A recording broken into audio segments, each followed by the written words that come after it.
Welcome friends for UPSC Civil Services exam. Today we'll discuss how should I choose my optional subject या फिर मुझे कौन सा optional subject choose करना चाहिए. So guys, what we will do today, we will not give you any ज्ञान कि ये subject अच्छा है ये बुरा है. What we'll do, we'll put up some data points. So कुछ data points को हम लोगों ने इकट्ठा हम लोग लेके आए हैं and we'll share that with you. And then of course you can make up your mind कि according to that आप कितने उससे agree करते हो and then whichever subject you want to choose. So this is the agenda for today and then let's get started. So guys हम लोग कैसे decide करेंगे कि which optional subject. So this is based on 3-4 parameter जो हम generally discuss करते हैं. सबसे पहली बात कि क्या करने से ज्यादा मार्क्स आते हैं, ठीक है. सेकंड थिंग कि किसी सब्जेक्ट के सक्सेस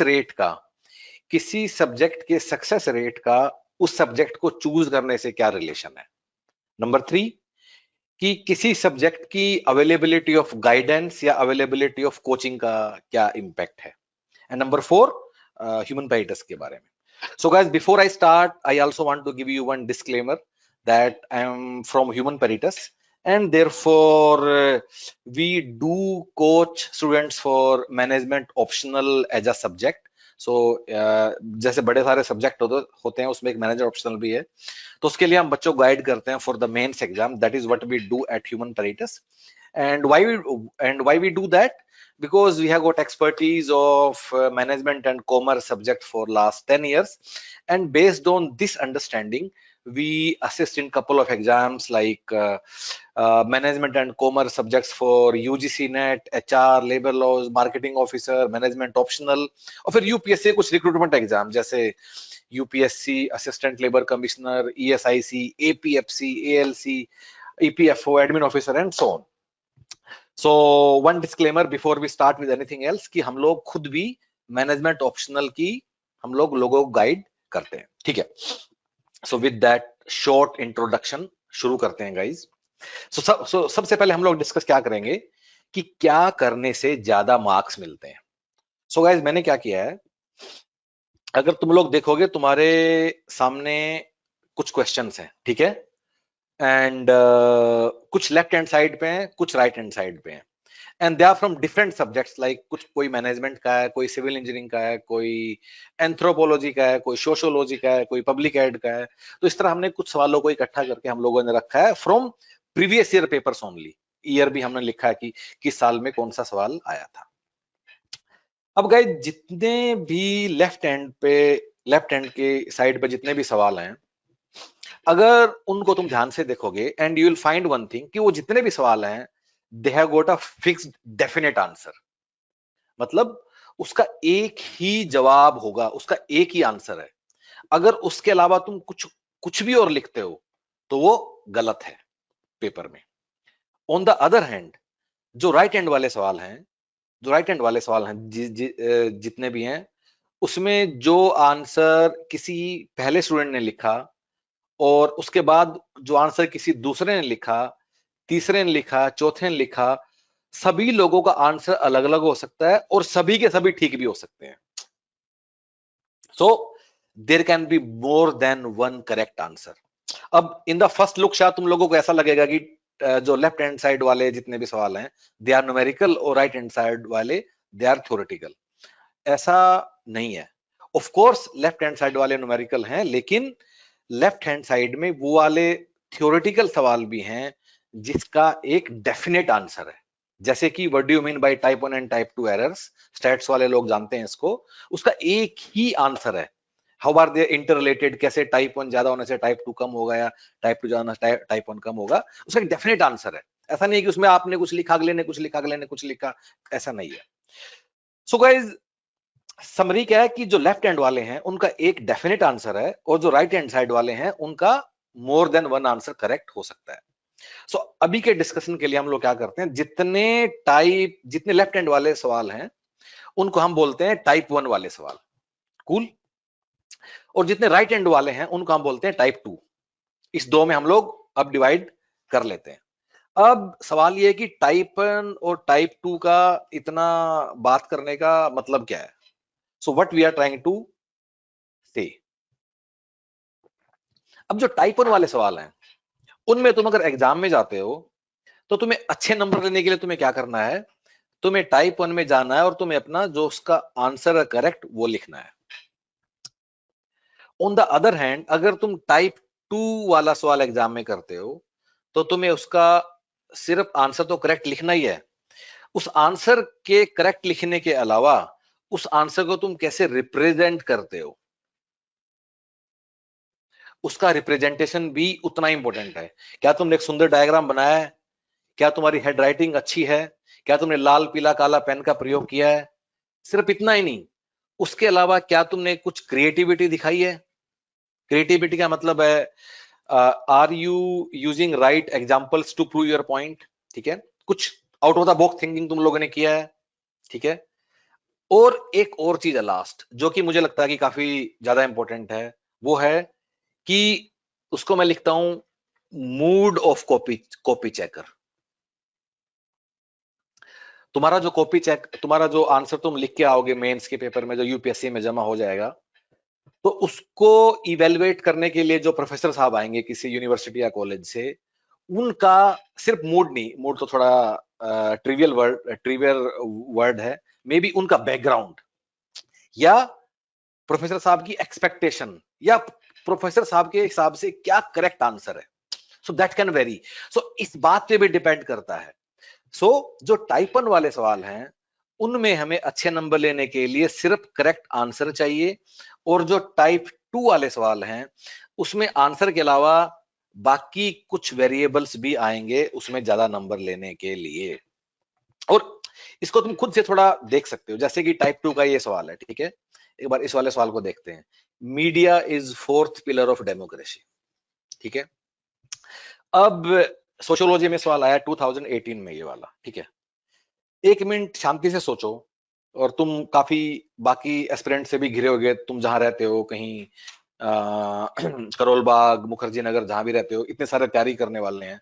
आज शाम को चाय पीने के लिए जाओगे जब, तो पूछना कि क्या कोई भी ऐसा लड़का या लड़की है जिसको जो इसका सवाल का आंसर नहीं लिख सकता, या फिर कोई ऐसा जो इसका लिख तो देगा पर उसका गलत लिखेगा।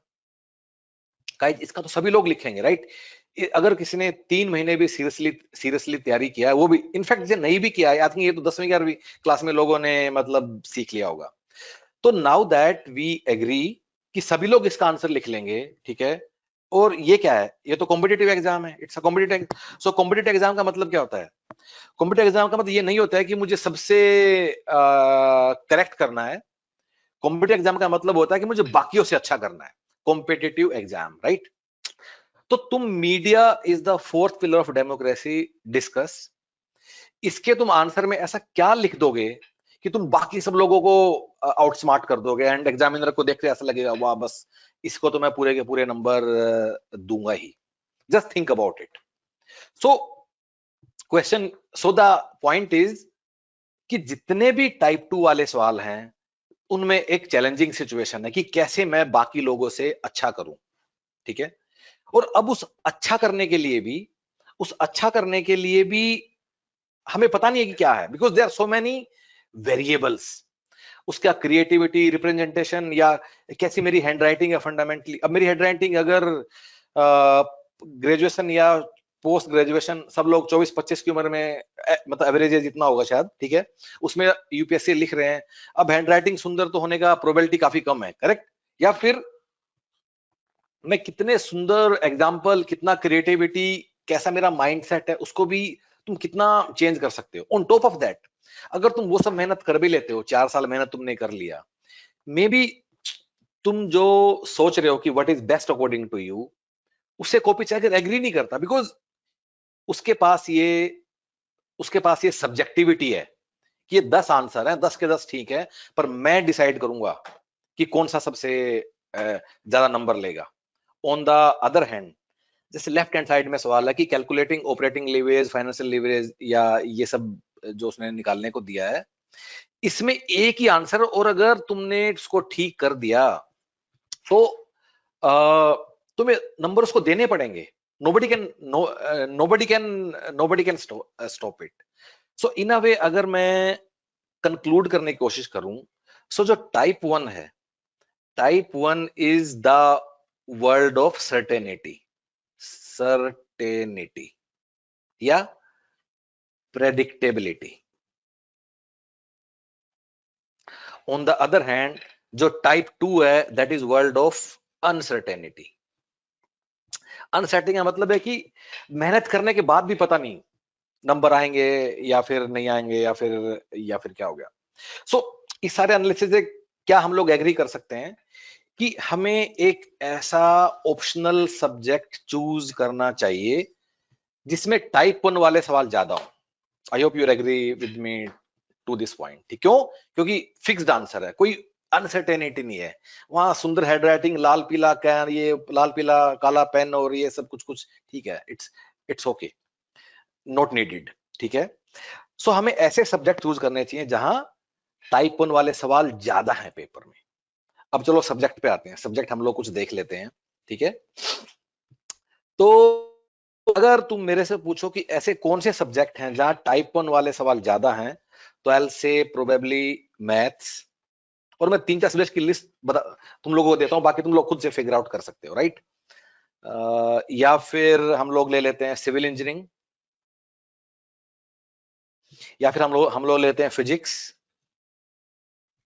अब ये जितने भी इस तरह के ऑप्शनल हैं, इसमें क्या है, जो 90% सवाल हैं वो हैं टाइप 1 वाले, और सिर्फ 10% सवाल हैं जो कि हैं टाइप 2 वाले, ठीक है।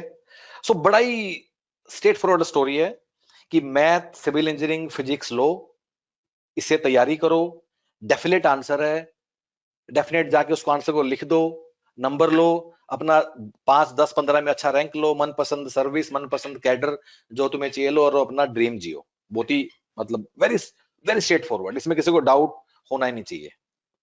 लेकिन हम ऐसा नहीं कर पाते, हम नहीं ले सकते ये वाले सब्जेक्ट। क्यों? Because of couple of reasons. पहला, कुछ लोगों को लगता है कि ये काफी मुश्किल है, काफी टफ है, ठीक है।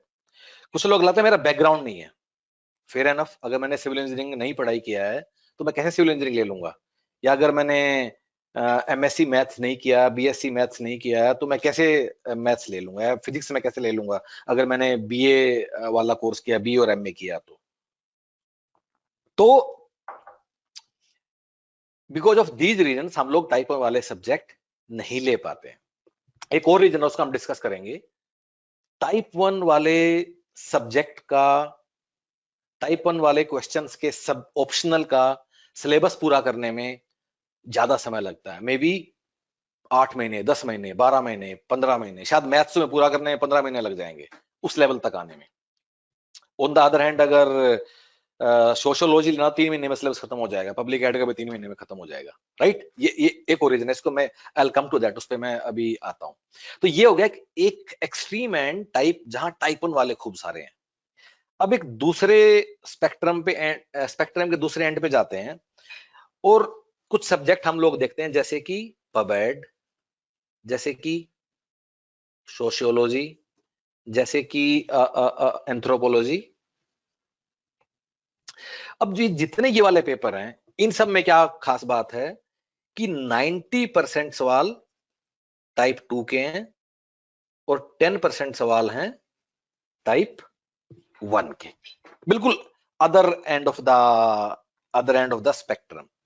और ये है बिल्कुल अनसर्टेनिटी की दुनिया, ये है बिल्कुल अनसर्टेनिटी की दुनिया, जिसमें सिर्फ जिसमें हमें सिर्फ सवाल का आंसर जानने की काफी नहीं है, उसके अलावा भी हम लोगों को 10 चीजें, हम कैसे उसको एक्सप्लेन करते हैं, कैसे एग्जांपल देते हैं, कैसे मतलब उसको वो सब करते हैं। अच्छा, इस चीज को भी तुम ऐसे भी थोड़ा सोचो, मतलब बड़े सारे ऐसे एस्पिरेंट हैं जो कि unfortunately and with due respect to your hard work, ठीक है, जो 3 साल 4 साल से टाइप 2 सब्जेक्ट से अपना तैयारी कर रहे हैं, और लेकिन उनके मतलब मार्क्स नहीं आते। मान लो मैंने पहले साल दिया, मैंने मेंस, और मेरे सोशियोलॉजी में नंबर कम आए, एंथ्रोपोलॉजी में नंबर कम आए, मान लीजिए, ठीक है, पहले मैंने पेपर दिया ये। अब सिलेबस तो इन सब का 4 महीने में पूरा हो जाता है। सो इनफैक्ट मेरा तुम लोगों से सवाल है कि सेकेंड ईयर में तुम क्या करते हो फिर? मैंने सिलेबस तो सब पूरा कर लिया फर्स्ट ईयर में ही, करेक्ट। तो जब सेकेंड ईयर में तुम मेंस देने गए तो क्या, what different did you do in the second year with these type two subjects? क्योंकि सिलेबस तो जल्दी खत्म हो गया probably, and it's my guess, कुछ लोग डिसएग्री कर सकते हैं। प्रोबेबली हम लोग सोचते हैं कि कैसे मैं इसको बेटर कर सकता हूं, कैसे मैं बेटर आंसर राइटिंग कर सकता हूं, कैसे मैं बेटर इसको एक्सप्लेन कर सकता हूं, कैसे मैं स्पीड अप कर सकता हूं, या जो भी। तो मैं बेटरमेंट की उस दुनिया में मैं अपना समय गुजारता हूं, दूसरा साल, तीसरा साल, चौथा साल, पांचवा साल। कुछ लोगों को उसमें सफलता मिल जाती है, कुछ को समझ नहीं आता कि क्यों सफलता नहीं मिल रही है, सब आने के बाद भी why I am feeling repeatedly. ठीक है। तो लेकिन लेकिन लेकिन एंड अगेन अगेन गाइज, आप लोग काफी मेहनत कर रहे हो, with due respect to that, at least you guys are trying, I do understand all those things, but let's discuss it objectively. ठीक है। कि कि जब हम सेकेंड, थर्ड, फोर्थ ईयर में एडिशनल एफर्ट डालते हैं टू इंप्रूव माई सब्जेक्ट, तो उसमें जो हम चीजें कर रहे हैं, हमें तो पता भी नहीं कि ये करने से नंबर आता है क्या, because because it's a world of uncertainty. हमें नहीं पता कि हम जिस तरीके से अपने आप को इंप्रूव करने की कोशिश कर रहे हैं, उसके बाद भी वो एग्जामिनर को पसंद भी आएगा या नहीं आएगा। क्या हम उसके बावजूद बाकी लोगों से ज्यादा नंबर ले पाएंगे, नहीं ले पाएंगे? क्या उसके बावजूद हमारे आंसर स्टैंड आउट करेंगे या नहीं करेंगे? सो इन अ वे ये थोड़ा ऐसा वाला सिचुएशन है कि हम लोग हैं एक्स पे, ठीक है, हमें जाना वाई पे। तो एक्स से वाई जाने के लिए जो मेहनत लगेगा वो हम करने को तैयार है, और हम करते भी हैं, राइट। लेकिन हमें तो वाई पता ही नहीं क्या है। मेहनत तो तब करूंगा ना जब जब मतलब पता होगा, राइट। हमें तो पता नहीं, क्योंकि सिलेबस तो एक बार में हो चुका है, पहले 4 महीने हम लोगों को हो चुका है। उसके बाद हम वेरिएबल्स या उस सब पे हम अपना कोशिश बार बार कर रहे हैं। ठीक है। So these are type 2 subjects. ठीक है। अब गाइस, टाइप 2 एक अनसर्टेनिटी की दुनिया है, और टाइप 1 हम सबको लेना संभव नहीं है, बिकॉज ऑफ 4-5 रीजंस मैंने बताया कि मेरा बैकग्राउंड नहीं है, या मुझे मुश्किल लगता है, या जो भी है। एक है गाइज, एक है मिडिल ग्राउंड, एक है मिडिल ग्राउंड। ठीक है। मिडिल ग्राउंड क्या है? मिडिल ग्राउंड में कुछ ऐसे सब्जेक्ट्स हैं जैसे कि कॉमर्स, जैसे कि इकोनॉमिक्स, जैसे कि मैनेजमेंट, जैसे कि लॉ। अब इन सारे सब्जेक्ट की क्या खास बात है कि इनमें अप्रोक्सीमेटली 60-70% जो सवाल हैं वो टाइप 1 के हैं, और जो रिमेनिंग 30-40% सवाल हैं वो टाइप 2 के हैं। और ये इतने डिफिकल्ट भी नहीं है, they are not as difficult as math जो कुछ लोग रखता है। So this is a middle ground. So guys, मेरा आप लोगों से मतलब सजेशन ये है, ठीक है, कि आप वो वाले सब्जेक्ट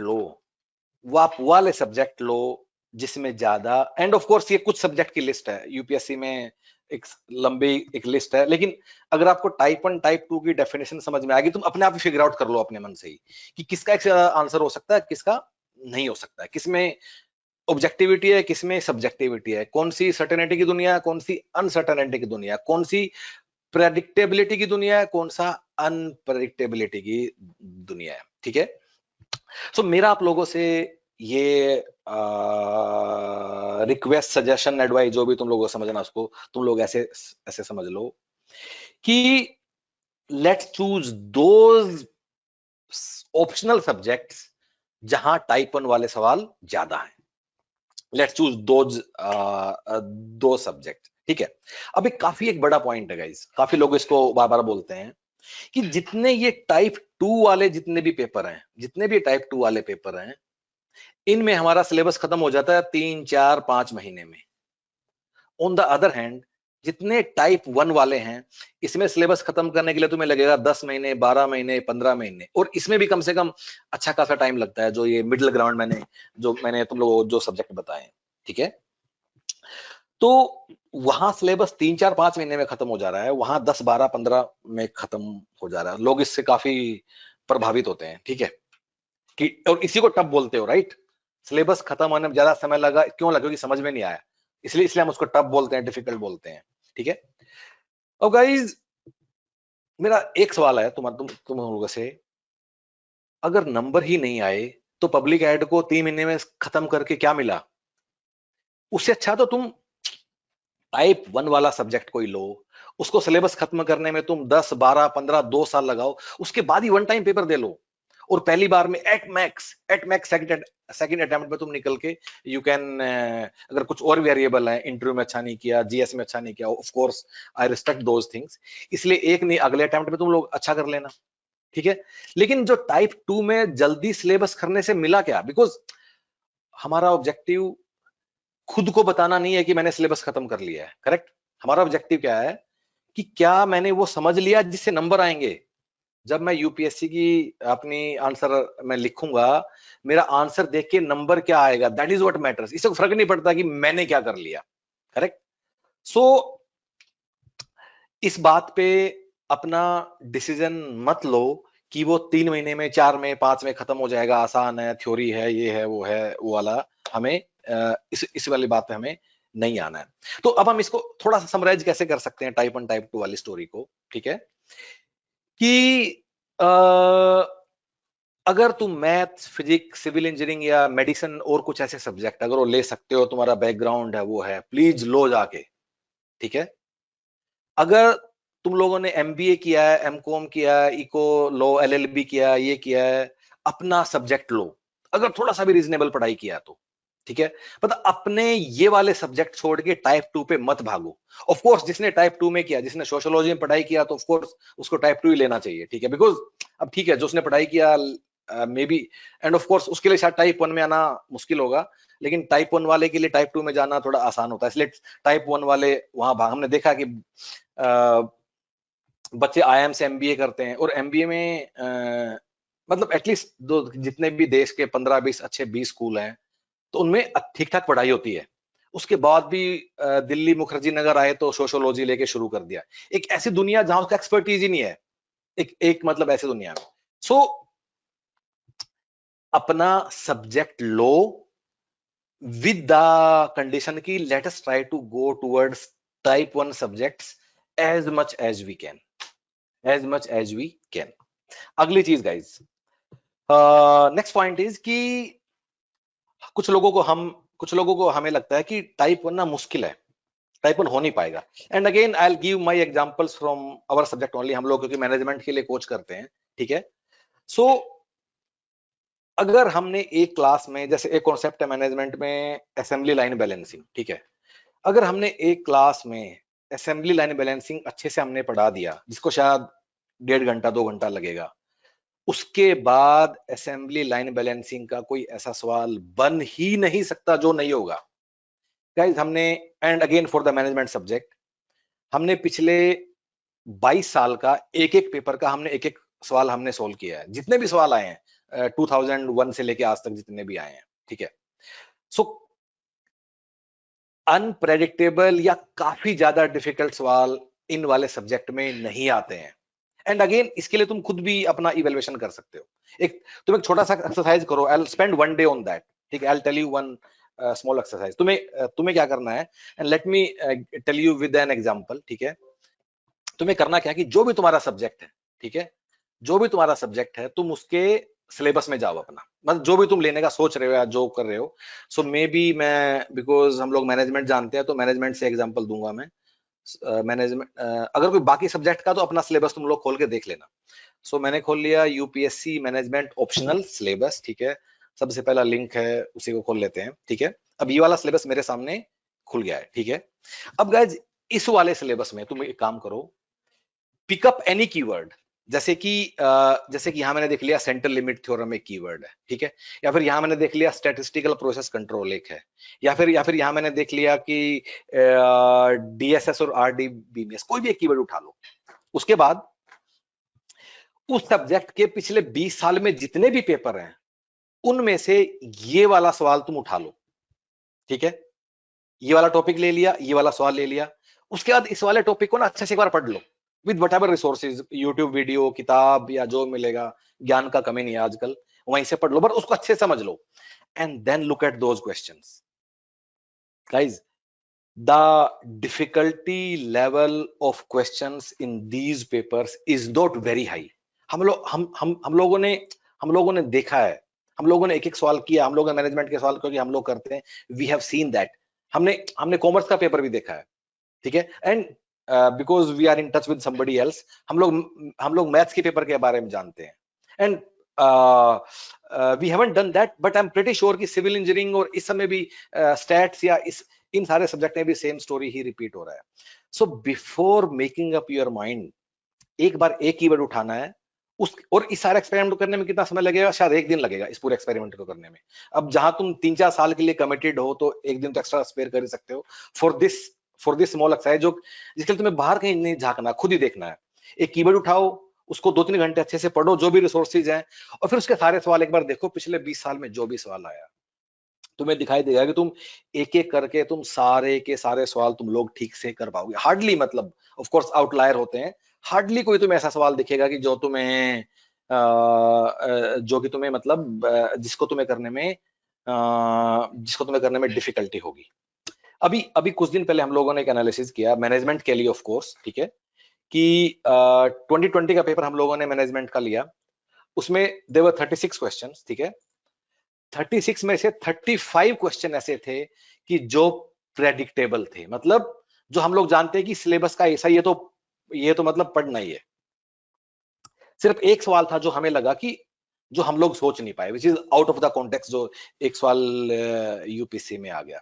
सो गाइस, कहने की मैं क्या कोशिश कर रहा हूं कि जो ये सब्जेक्ट्स हैं तुम्हारे, जिनसे हम डरते हैं, जो हमें टफ लगते हैं, जो है ना, उनके जो डिफिकल्टी लेवल ऑफ क्वेश्चन है वो हाई नहीं है। ऑफ कोर्स टाइम ज्यादा लगेगा उनमें, वो 3 महीने में नहीं होंगे, 12-15 जो भी है, of course it also depends on कि किसका कितना डिफिकल्टी लेवल है, उस पे वो लोग करते हैं, लेकिन वो डिफिकल्ट सवाल नहीं होगा। You will be able to understand it. Syllabus is vast but it is not difficult. This is how I can put it in words, ठीक है। तो गाइस, समरी क्या है बात की, कि अगर तुमने एमबीए किया है, एमकॉम किया है, इकोनॉमिक्स ऑनर्स किया है, एलएलबी किया है, एमएससी मैथ्स किया है, इंजीनियरिंग किया है, अच्छे कॉलेज से पढ़े हो, अगर अच्छे से नहीं भी पढ़े हो तुम लोग, ऐसा नहीं है कि अच्छे कॉलेज के बच्चे ही सब जानते हैं, अगर इट्स जस्ट पढ़ाई की, तुम लोग जिसने अच्छा किया तो किया है, करेक्ट, तो अपने सब्जेक्ट लो और इस तरह लो कि टाइप 1 की तरफ भागो, टाइप 2 की तरफ मत भागो, टाइप 2 की तरफ मत भागो। And again guys, another thing which I show you, कि धीरे धीरे जो पेपर है ना टाइप 1 वाले, they are becoming even more scoring. अब मैं तुम्हें मैनेजमेंट का पेपर दिखाता हूं, ठीक है, जो मतलब इसी बार हुआ है। सो उसके लिए हम लोग क्या करेंगे, हम लोग जाएंगे यूपीएससी की वेबसाइट पे, एग्जामिनेशन, फिर हम जाएंगे प्रीवियस क्वेश्चन पेपर, फिर मैं यहाँ सर्च करता हूँ सिविल, ठीक है, सिविल सर्च करने के बाद सवाल, अब I search for management, MANAGE, और मैनेजमेंट पेपर 2, बिल्कुल लेटेस्ट सवाल हमारे सामने खुल गया, ठीक है। अब गाइज, ये जो मैनेजमेंट का पेपर, अगर तुम इसको देखोगे, मैनेजमेंट का ये वाला पेपर अगर तुम लोग देखोगे, तो किस तरह का भी पैटर्न धीरे धीरे हो रहा है, और इसी पेपर की बात नहीं है, पिछले 3-4 साल से हो रहा है। देख सवाल कैसे आ रहे हैं, 5 नंबर, 5 नंबर, 10 नंबर, 5 नंबर, अगर पीछे जाओगे 4 नंबर, 5 नंबर, 6, 5, 3, 2, 3, 3, 2 नंबर के सवाल आ रहे हैं। मतलब ये सीपीएम पार्ट का सवाल है। आई होप मतलब 5 नंबर का बिल्कुल ऐसे फ्री बिल्कुल बट रहे हैं, मतलब कोई इसको देख लो। तो जितना किसी भी सब्जेक्टिव पेपर में जितने कम नंबर के ज्यादा सवाल होते हैं, उतना ही वो ज्यादा स्कोरिंग होता जाता है। सो अभी पेपर का पैटर्न भी इस तरह बन रहा है कि it is becoming even more scoring, और इवन जो थ्योरेटिकल सवाल है उसका बिल्कुल फिक्स्ड आंसर है। जैसे अब ये वाला सवाल है, W. Deming said 85% of poor quality can be attributed to management. Discuss this statement. So guys, इसका एक फिक्स्ड आंसर है, ये ऐसे थ्योरेटिकल ज्ञान वाला नहीं है। सो W. Deming जो जापानीज साइंटिस्ट था, उन्होंने कहा था कि उससे पहले लोग, कंपनीज क्या सोचती थी, खासकर जापानीज मैन्युफैक्चरिंग सिस्टम में, कि वर्कर रिस्पॉन्सिबल है पुअर क्वालिटी के लिए, कि वर्कर लेजी है, वर्कर केयरलेस है, या वर्कर के प्रोडक्टिविटी पर। तो डेमिंग ने कहा कि everything is decided by management, whether layout, temperature, machine, equipment सब मैनेजमेंट डिसाइड कर रहा है। अगर मैनेजमेंट सब डिसाइड कर रहा है तो how can be worker responsible for everything? So this is the context. So इतना ही लिखना है बस। ऑफ कोर्स साथ में जितना भी तुम उसको ठीक कर सकते हो। तो इवन जो थ्योरेटिकल सवाल भी हैं, they are also with very specific to the point answers. So coming back, point क्या है कि अब जो पेपर धीरे धीरे बन रहे हैं उनमें वैसे भी छोटे छोटे नंबर के सवाल आने शुरू हो गए हैं। So this is another reason कि why you should be choosing these more and more optionals which have got more type 1 question. अच्छा, पहले ऐसा नहीं था। अगर तुम मैनेजमेंट का ये पेपर 2007 का देखोगे तो 30 नंबर का सवाल, right a note on change management. अब लिखते रहो उसकी तरह, जैसे media is fourth pillar of democracy. अब पता नहीं किसको नंबर मिलेगा, पर अब ऐसा नहीं है। अब हार्डली कोई 20 नंबर का सवाल भी नहीं होता है। सवाल होते हैं 3 number, 2 number, 5 number, 10 number, 15 number, छोटे छोटे सवाल होते हैं। That makes it very very scoring, जो कि पिछले कुछ टाइम में हो रहा है। ठीक है। सो गाइस, इस बात से लेट्स एग्री टू दिस कि अगेन मैं तुम्हें ये नहीं बता रहा हूं कि कौन सा सब्जेक्ट लेना है, नहीं, मैं बता रहा हूं कि उस सब्जेक्ट में क्या होना चाहिए जो लेना है। ठीक है, आगे बढ़ते हैं। Second point about the success rate. अब गाइस, सक्सेस रेट का मतलब क्या है? और ये तो काफी कॉमनली इसके बेस पे लोग डिसाइड करते हैं कि किसकी हवा है, या आजकल किस में ज्यादा नंबर हमारे आ रहे हैं। ठीक है। अब मैं एक मतलब छोटा सा डेटा पॉइंट है, तुम लोग देख लो। ऑफ कोर्स मैंने डेटा इस तरह लेके आया हूं कि मेरा पॉइंट प्रूव हो, सो बायसनेस तो है, लेकिन जो अंडरलाइन पॉइंट है तुम उससे डिसएग्री नहीं करोगे, डोंट वरी। ठीक है। सो ऐसे में 2 का यूपीएससी की रिपोर्ट उठा के मैंने उसका डेटा उठा के मैंने देख लिया। ठीक है। सो पब्लिक एड का 2015-16 में 5.3% सक्सेस रेट था, और मैनेजमेंट का कितना था? 11.4। उसके 3 साल बाद पब्लिक एड जो पेपर हुआ, उसमें पब्लिक एड का सक्सेस रेट था 10.2। ये सक्सेस रेट क्या गाइस? जितने लोगों ने मेंस लिखा उसमें से जितने फाइनली मेरिट लिस्ट में आए। और मैनेजमेंट में क्या हुआ? ये नंबर 8% हो गया। ये 5 से 2 डबल हो गया, और ये 11 से 8 कम हो गया। So guys, what do we make out of it? इस वाले एनालिसिस से हम क्या सीख सकते हैं? ये तो है पहली बात, जो सीख सकते हैं उस पे आते हैं। ये है पहली बात। ठीक है। दूसरी बात क्या है कि सक्सेस रेट के लिए लोग क्या करते हैं? यूपीएससी का रिपोर्ट देखते हैं। तो एक बार हम लोग एक लेटेस्ट वाला रिपोर्ट भी देख लेते हैं। ठीक है। तो हमारे पास है वो। ठीक है, चलो ये वाला कहाँ ये पीडीएफ फाइल है। तो मैं सर्च करने के लिए इसमें सर्च कर लेता हूँ, control F, mathematics, control F. ठीक है। और ये सक्सेस रेट हमारे सामने आ गया। ठीक है। अब गाइज, अगर तुम लोग देखोगे जो वाले टाइप 1 वाले सब्जेक्ट हैं जिनकी मैं ज्यादा बात कर रहा हूं, ठीक है, तो उसमें मैथ्स का 8% है, मैनेजमेंट का 11% है, लॉ का 10.2% है, मेडिकल साइंस का 10% है। On the other hand let's take some other subject की, जैसे हम लोग किसकी बात कर सकते हैं? पॉलिटिकल साइंस का 8% है। ठीक है। सो एंथ्रोपोलॉजी का 9% है। ठीक है। एनिमल हस्बेंड्री के 18% है। ये जो परसेंटेज वाले नंबर हैं जो तुम्हारे राइट हैंड साइड में है, ठीक है, लोग इसको भी काफी देखते हैं। ठीक है। अब ये गाइस तुम पिछले कुछ साल के कंपेयर करके तुम लोग देख लेना, तुम्हें अपने आप ही अपना पॉइंट समझ में आ जाएगा। ठीक है। तो मतलब सीखना क्या है? जो सक्सेस रेट वाली स्लाइड मैंने तुम्हारे सामने लगाई है, ठीक है, तो व्हाट इज द पॉइंट? क्या कहने की कोशिश कर रहे हैं हम लोग? गाइज, हम लोग इससे ये लर्न कर सकते हैं कि इससे कुछ भी लर्न नहीं करना है। पहली ये वाली बात पे कि किसका सक्सेस रेट ज्यादा है, कम है। दूसरी, किसकी हवा है, किसकी आजकल वो सब है, या किसका टॉपर है। अब टॉपर की काफी इंटरेस्टिंग बात मैं बताता हूं।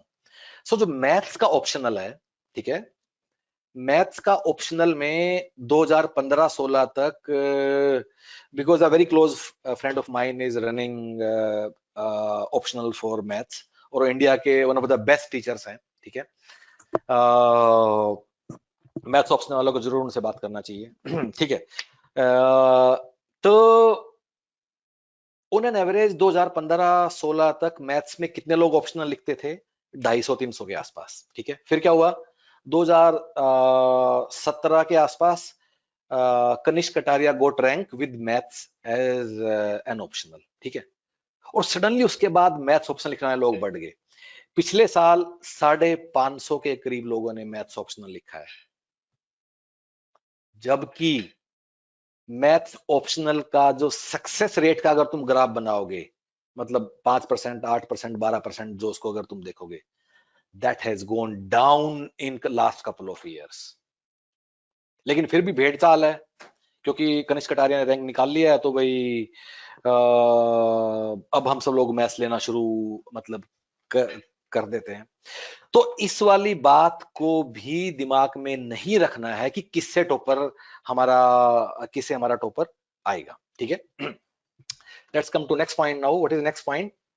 ये भी एक काफी बड़ा फैक्टर है कि उस सब्जेक्ट की गाइडेंस नहीं है। जैसे कि मुझे मैथ्स लेना है पर मैथ्स की कोचिंग नहीं है, या मुझे क्या किताब नहीं है उसकी, या फिर मुझे मैनेजमेंट लेना है, मेरे पास उसकी किताब नहीं है। सो गाइज, अभी जो मैंने तुम्हें एक एक्सरसाइज करने को बताया है कि कीवर्ड उठाओ और उसको देखो, क्या तुम्हें नीड भी है गाइडेंस की? इतना इतना ज्ञान हम सबको क्यों चाहिए?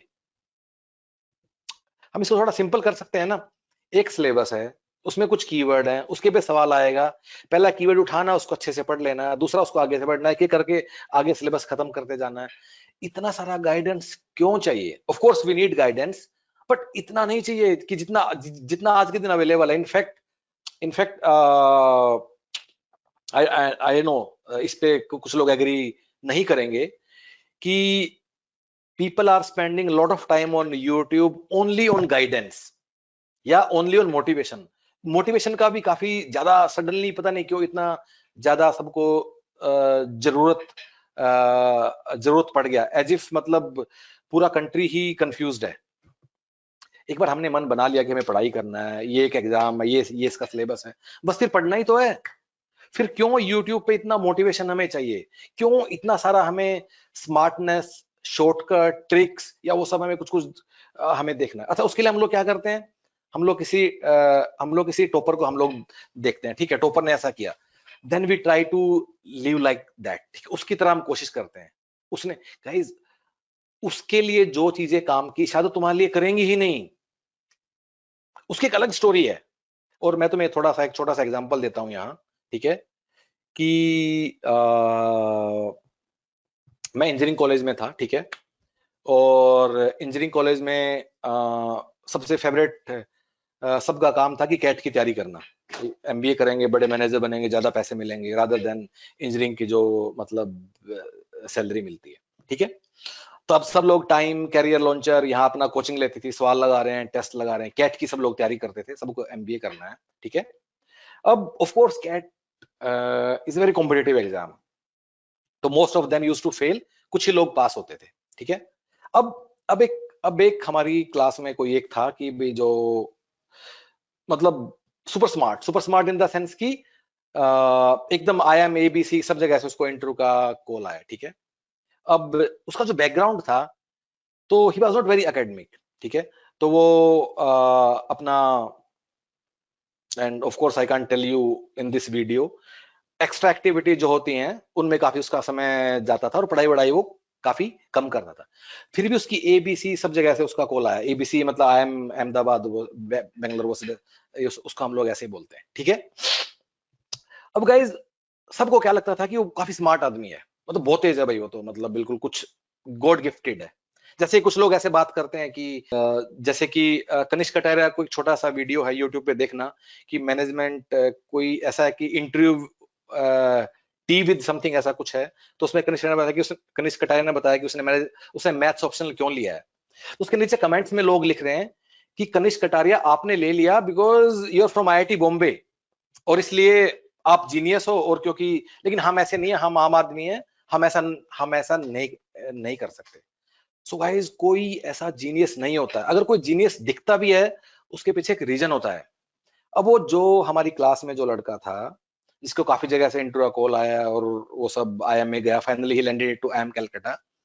उसका रीजन क्या था कि उसके जो वर्बल एबिलिटी वाला पेपर था, उसमें उसका एक भी सवाल गलत नहीं होता था। क्यों? बिकॉज उसका इंग्लिश काफी ज्यादा अच्छा था। देन इंजीनियरिंग कॉलेज में जो एवरेज लोगों का अंग्रेजी होता है, ठीक है। सो पांचवी छठी क्लास में he was a son of a brigadier. तो पांचवी छठी क्लास में उसकी मदर उसको होमवर्क देती थी इंग्लिश के नॉवल पढ़ने के लिए। सो गाइस, पांचवी छठी क्लास में जब हम लोग सफेद कुर्ता, खाकी पजामा और तख्ती लेके धीरे धीरे स्कूल से घर आते थे, ठीक है, उस टाइम वो इंग्लिश के नॉवल पढ़ रहा होता था। तो उसका बैकग्राउंड था। बिकॉज ऑफ दैट बैकग्राउंड उसके वर्बल एबिलिटी में सारे के सारे सवाल ठीक होते थे। मैथ्स कर ही लेता था बिकॉज इंजीनियरिंग कॉलेज में था, and I was a pretty from a decent engineering college, ठीक है। तो उसका एप्टीट्यूड वगैरह ठीक था ही। तो दैट इज व्हाई उसके सारे जगह से कॉल आते थे। वो इसलिए नहीं था टॉपर की वो कुछ स्मार्ट था सडनली। ठीक इस तरह अगर कनिष्क कटारिया ने भी अपना रैंक निकाला, मैथ्स में ऑल इंडिया रैंक 1 लिया, या IIT बॉम्बे में था, तो गाइस उसने 11 12 में बस पढ़ाई किया था, कुछ जीनियस नहीं था फंडामेंटली वो। So coming back to the original point, इस बात को लेके डिसाइड मत करो कि जो तुम्हें आज के दिन जीनियस, स्मार्ट या दिखता है, उसकी लाइफ के पीछे पीछे ना कोई कारण है कभी। दैट इज वाई वो आज के दिन तुम्हें इतना जीनियस या इतना तुम्हें आज के दिन वो स्मार्ट तुम्हें दिखाई देता है। सो कमिंग बैक, गाइडेंस दो तरह की है, ठीक है। नंबर 1, एकेडमिक गाइडेंस कि क्या करना है। सो गाइज, अपना सिलेबस करो, थोड़ा बहुत नीड होगा वो तो मिल जाएगा। मैनेजमेंट की कोचिंग के लिए हमारे पास आ सकते हो, नहीं आ सकते हो खुद भी कर सकते हो, डोंट वरी, ठीक है। लेकिन बाकी सब्जेक्ट का भी कुछ कुछ ऑप्शंस तो है ही मार्केट में। अगर बिल्कुल ही तुम्हें लगता है कि कोचिंग के बिना जान निकल जाएगी तुम्हारी, तो यू कैन डू दैट।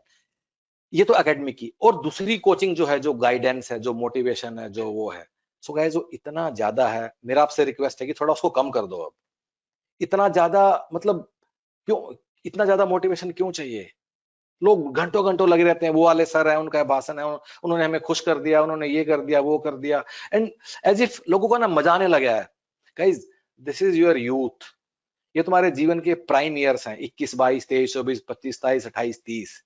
ये वाले साल जिया सराय नहीं, कौन कौन सा है वो, राजेंद्र नगर, मुखर्जी नगर में काटने के लिए नहीं है। अपना आओ, पेपर दो, 1 साल 2 साल 3 साल, नहीं होता है कुछ और करो लाइफ में, spend somewhere else. Don't don't spend your entire youth on this thing की, जिसमें भाई, क्योंकि उस मोटिवेशन की धारा में सब बह गए हैं। उसे वो वीडियो देख रहे हैं यूट्यूब पे, इंस्टाग्राम पे, कोई IAS लाल बत्ती कार से उतरा, पीछे देशभक्ति का गाना बज रहा, क्या क्या करने की कोशिश कर रहे हो? Just think about it for a second. ऐसा नहीं है। एक बार क्लोजली तुम लोग देख भी लेना थोड़ा, IAS का जीवन है या जिसका भी जीवन है, ऐसा कुछ नहीं हो जाएगा। जस्ट ठीक ठाक एक रीजनेबल रिस्पेक्टेबल नौकरी है। ऐसा नहीं है कि उसके लिए तुम कुछ एकदम खिल जाएगा तुम्हारे जीवन में। लोग प्राइवेट सेक्टर में भी they are doing equally well, don't worry, they are having equally good life, ठीक है। इनफैक्ट बाकी सर्विसेज में भी अगर तुम जाओगे, दे ऐसा नहीं है कि वहां जाने से कुछ, of course it's a very respectable job, लोग लुक अपॉन करते हैं, वो सब फैक्टर्स हैं, पर इतना नहीं है कि उसके लिए प्राइम तुम अपने 10 साल 8 साल ही खराब कर दो कहीं जाके। Don't do that. Okay, so guidance के पीछे इतना भागने का नीड नहीं है। एंड ऑफ कोर्स तुम सब लोग पोस्ट ग्रेजुएट हो, एवरेज एज 24 साल 25 साल 26 साल है, तो लेट्स बिहेव लाइक दैट। हर बात के लिए क्यों भागना, ठीक है। हर बात के लिए क्यों गाइडेंस, लेट्स कभी कभी ऐसा भी कर सकते हैं ना कि, और दोबारा से वो कनिष्क कटारिया वाला इंटरव्यू देखना जो मैंने कहा, उसने उसने कहा कि सब ने मुझे मना किया, मैथ्स ये है वो है, पर उसने एक लाइन बोली बीच में, but I was ready to take the challenge. उसने and he did it. So अपने मन की जो तुम्हें अच्छा लगता है, एक बार उसको भी सुनो। Even if the conventional wisdom is not justifying that, even if बाकी 15 लोग उसको जस्टिफाई नहीं कर रहे हैं, तब भी कोई बात नहीं, अपने मन में रख लो, चुपचाप पढ़ना शुरू कर दो, ऐसा कुछ गलती नहीं हो रहा है। सो हैव अपने अंदर थोड़ा कॉन्फिडेंस रख लो, अपनी थिंकिंग को 500 लोगों में या यूट्यूब पे वैलिडेट करने की कोशिश मत करो, ठीक है। सो गाइज आगे बढ़ते हैं. फाइनली मैं 1 मिनट और लूंगा. सो बिफोर गोइंग दैट मुझे थोड़ा सा एक बात और बता लेने दो, ठीक है? कि अगर तुम्हें मैनेजमेंट ऑप्शनल के लिए तुम्हें पता करना है कि व्हाट कैन बी डन, सो तुम लोग ह्यूमन पेरिटस की वेबसाइट पे जा सकते हो. सो ह्यूमन पेरिटस वेबसाइट हम गूगल करते हैं, we go to Human Peritus website. और ह्यूमन पेरिटस की वेबसाइट पे वंस वी गो देयर, तो उस पे हम लोग चले जाएंगे यूपीएससी मैनेजमेंट ऑप्शनल वाले पेज पे, ठीक है? और यहाँ हम लोगों ने अच्छे से बताया कि कैसे कैसे तुम लोगों को तैयारी करना है, कैसे पढ़ाई करना है. कुछ सैंपल बुकलेट्स हैं वो भी देख लो, कुछ क्लासेस भी चला के देख लो कि जिससे हम लोग पढ़ाते हैं उससे समझ में आ रहा है नहीं आ रहा है. ऊपर एक वीडियो है कि ओवरऑल क्या प्लान है, तो you can spend some time over here. So guys अभी कंक्लूड करते हैं, ठीक है? सो कंक्लूजन क्या है? कंक्लूजन ये है कि तुम अपना सब्जेक्ट ना दो चीजों पे, सिर्फ दो पैरामीटर पे डिसाइड कर लो, ठीक है? पहला पैरामीटर क्या है? पहला पैरामीटर है कि तुम्हारा क्या कंफर्ट लेवल है. कंफर्ट लेवल, ठीक है? या तुम्हारा क्या बैकग्राउंड है, जो भी. कंफर्ट लेवल का मतलब कई बार लोग ऐसे भी हो सकते हैं कि पढ़ा कुछ और है, अच्छा कुछ और लगता है, इसलिए मैंने बैकग्राउंड या डिग्री वर्ड यूज नहीं किया, मैंने कंफर्ट लेवल किया है. दूसरा तुम लोग देख लो कि टाइप 1, इनके इंटरसेक्शन पे जो तुम्हें सब्जेक्ट ठीक लगता है गाइस ले लो. जितना इस एरिया को मैक्सिमाइज कर सकते हो वो वाले तुम लोग सब्जेक्ट ले लो. वंस अगेन इसमें टाइम ज्यादा लगेगा. अगर नीड नहीं है तो 1 साल पेपर मत दो. 1 साल मैथ एज ऑप्शनल को रट डालो, बिल्कुल कुछ मत करो. Spend time, give it time. Exam में जल्दी भी करना है, वो सब कैपेबिलिटी अपने आप आएगी प्रैक्टिस के साथ. It will definitely take more time. Type 1 वाली दुनिया में जाने में 3-4 महीने में नहीं होगा. और वो दुनिया 3-4 महीने वाली है ही इसलिए क्योंकि जो पढ़ लिया ठीक है. करेक्ट, जो पढ़ लिया वही ठीक है. जिसने media as a force filler के जो पॉइंट याद कर लिए, भाई तेरे भी ठीक है, तेरे भी ठीक है, तेरे भी ठीक है, सबके ठीक है. करेक्ट, तो उसमें करना भी क्या है. इसलिए इसलिए it takes lesser time. Type 1 वाली दुनिया में जाओ, it will take more time. Spend that time, invest that time, ठीक है?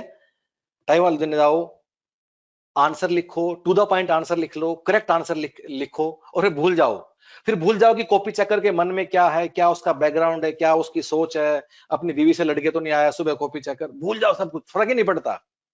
एक और बात, कुछ लोग बोलते हैं कि स्केलिंग होता है. स्केलिंग से सिविल इंजीनियरिंग का पेपर दोगे, स्केलिंग होगा तो नंबर कम हो जाएंगे. स्केलिंग उसी की होती है जिसके नंबर होते हैं. अगर तुम 10 नंबर का सवाल है, 10 के 10 तुम्हें ठीक कर दोगे तो कितना स्केल कर देगा? 8 कर देगा, तब भी तो तुम्हें टॉपर ही बनाएगा वो. लेकिन पब्लिक एड में तो 10 वाले सवाल में तुम 5 नंबर लेने में तुम्हारे पसीने आ जाएंगे. तो स्केलिंग वैकेंसी से नहीं डरना है. Scaling it's okay. So guys that's all from my side. अब ऑफ कोर्स मेरा आइडिया ये बताना नहीं था कि सब्जेक्ट ये वाला लो. मेरा आइडिया बताना ये था कि जो सब्जेक्ट लो उसमें क्या देखो. आई एम श्योर काफी लोग डिसएग्री भी करेंगे. आपका स्वागत है, नीचे कमेंट्स में लिख दीजिएगा. Will try to answer as many as we can. In fact अपना विचार तो व्यक्त तुम लोग कर ही देना. लाइक और सब्सक्राइब जिसका मन है वो कर देना. पर जरूर बताना कि हाउ मच यू एग्री और यू डिसएग्री. इनफैक्ट अगर कुछ ऐसी बात लिखोगे, कुछ ऐसा सवाल पूछोगे, उसका जवाब भी देंगे as long as it's a valid question. तो उसका will also try to answer that in the comments only. And all the best. UPSC एक एग्जाम है, यूपीएससी लाइफ का एक इवेंट है. इसके लिए जान मत दे दो. बस लॉजिकली स्टेप बाय स्टेप आगे बढ़ो and just try to maximise your score. All the best.